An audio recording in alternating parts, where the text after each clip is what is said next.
Assalamualaikum warahmatullahi wabarakatuh. Sugeng dalu, kula wonten mriki badhe nepangaken diri kula kaliyan jangkep. Tepangaken nami kula Naila Fitriani, kula sekolah wonten SMK Negeri 1 Wonosobo, mundhut jurusan DKV.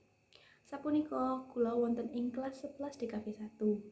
Alamat kula ing Dusun Kailawang Sidiharjo, Kecamatan Garung, Kabupaten Wonosobo.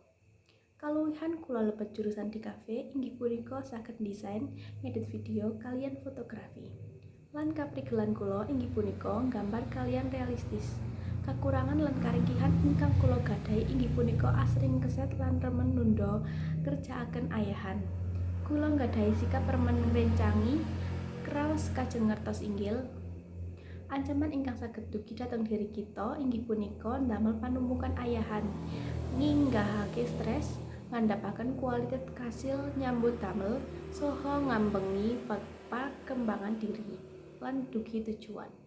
Titikan mligini ingkang kula gadhahi inggih punika gampil nggujeng wonten pundiya lan kula tansah rumaos kasil pandamelan kula kirang maremaken. Cekap semanten ingkang saged kula aturaken, bilih wonten lepat tembung kula nyuwun pangapunten.